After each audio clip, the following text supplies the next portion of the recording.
Welcome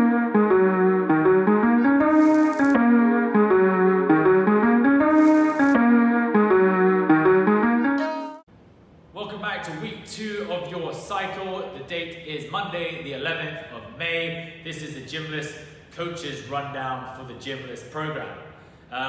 In terms of your session today, we are looking to make as many progressions from last week as possible. Now, when we talk about progressions, you got a few different options. The first one is a rep progression. So we always give you guys a rep bracket. For example, 10 to 15 reps. If last week you were always hitting 10 for all your sets, a rep progression will be trying to hit 12 this week or trying to hit 15 this week. If you already hit the top end of the reps last week, the other way you can progress it is to just simply add more load to what you're doing. If you have a dumbbell or a kettlebell and you're not using a backpack and then you can't go heavier with your dumbbell or kettlebell, you can always load up another backpack, stick it on your back whilst also holding the dumbbell and kettlebell. A simple way to add load and resistance to yourself. Otherwise, don't forget this is still some strength work. Please make sure you're working hard and staying solid with all your movements today. So we're gonna start with our warm-up today. Our warm-up, 2 to 3 rounds of 30 seconds jogging on the spot. After your 30 seconds, you're gonna go into 12 lunge and twists. Lunge and then rotate, 12 reps in total, followed by a 30-second straight arm plank hold on the floor. Working on staying nice and tight, squeezing the bum and the quads. After that, we'll go into 12 alternated toe reaches. So alternated toe reach down to the floor, swap sides. Opposite arm and opposite leg. Then you will move into a 30-second hollow tuck hold on the floor. Bring yourself to a hollow position and hold. Remember, lower back pressing to the floor. Into 5 inchworm push-ups. Inchworm push-up, crawl your hands out in front of you, supporting your weight on those arms into a push-up, crawl the arms back up. Then we'll move into a 30-second pike handstand hold. So use a box or some chairs if you can. Tammy's gonna use the chairs behind her, place her feet up on the chairs, and we're just holding this position. The more advanced you are, the more inverted we're looking to get. If you're not comfortable being inverted, walk your hands a little bit further away from your sofa or the chair or the box.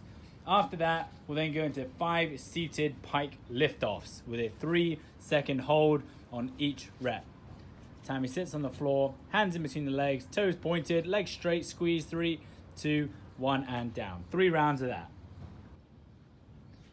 So for your A work today, we're going to be going through a 9 to 12 minute EMOM.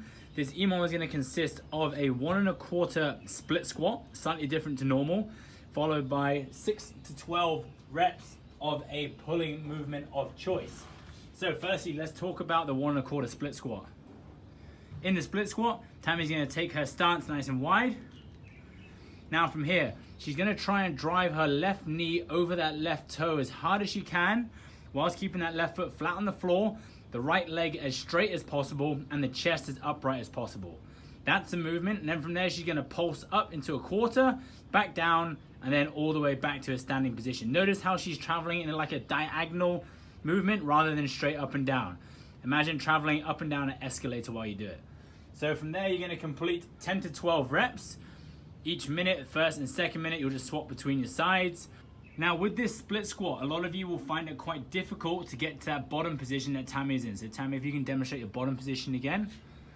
So if this bottom position is hard for you, don't forget we want to feel like your back hip flexor is stretching whilst you're also driving that knee over the toe as hard as possible. So it's a good range of motion exercise as well. If you can't get into that position, what we can simply do is just elevate your front foot. So if Tammy actually moves forward to the ledge, yep, so she elevated her foot there. Now obviously she's got a piece of glass in front of her. That's actually a pretty good test for her to try and drive the knee forward. But elevating the foot will just take a little bit of stress off that back hip flexor. So elevating the foot, remember, don't think of it as a regression because we're looking for perfect movement here. So back leg straight, front knee over that toe as much as possible. And in the third minute, we're gonna complete a pulling movement of choice. Now today we have a dumbbell available to us, and we also have a backpack. So if you have a dumbbell, you can choose to do a single arm bent over row. That is not a problem, just like Tammy's doing. 6 to 12 reps, you can go probably 6 reps on each side. If you have an object where you use two hands like a barbell or a backpack, we can just do some bent over rows with two arms on your object. 6 to 12 reps. For our B work, we have our rear foot elevated single leg Romanian deadlifts. Now we want you just to take a quick note. Notice where Tammy's knees are. They are in line with each other. What we don't want to see is that you stagger the knees. So if Tammy jumps forward a little bit, you can see that her right knee is starting way behind her left. We don't want that. We want to see your knees in line. What that's going to do is help to keep your hips square as you hinge down. So remember, a soft left knee for Tammy or working leg, holding the bag out front, and we're simply looking to hinge down. The knees are always staying in line as we do this movement. If you have a dumbbell or kettlebell, you would hold it exactly the same way that Tammy was with the backpack. Set the knees up so they're in line. You can hold it in a single hand or you can hold it with two hands. Your call, whatever feels most comfortable. Remember, you always hinge to your end range of motion through the hip. What we don't want to see is spinal flexion. So we don't want to see your hip max out and then suddenly you bend through your spine. Only the hips moving. For the third minute of this EMOM, you're going to be working your strict handstand push-ups, anywhere between 5 to 10 reps. I would like you to try and progress from what you have been using for the previous 3 to 6 weeks in your strict handstand push-up work. So don't try and regress doing this. Just understand that you will be working on a bit more fatigue than you normally have. So Tammy's in the A-frame position with the legs extended, head comes down to the floor, touches, straight back up. Beautiful. Done.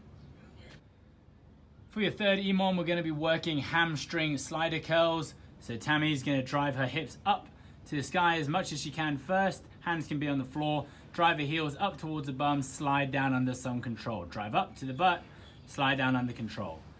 After she's done her reps on the hamstring sliders, she'll move into a towel and bag upright row. What we're looking for in the bag upright row is to hold a towel through the straps of your backpack. Obviously, if you have a barbell or a dumbbell, kettlebell, or even a resistance band, you can do it with those as well.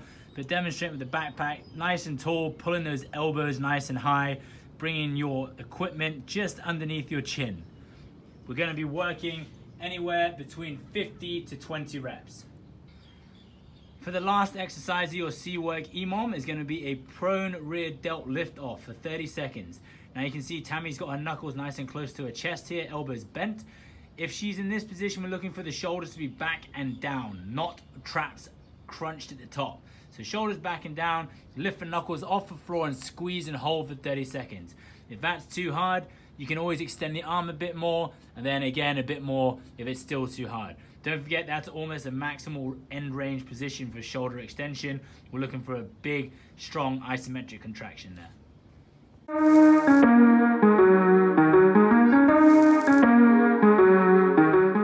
As I mentioned at the beginning, guys, we are looking for progression from last week, so do make sure you push yourself and try to move up to either more reps or more load, whatever's gonna float your boat. Otherwise, have a great Monday and we'll see you tomorrow.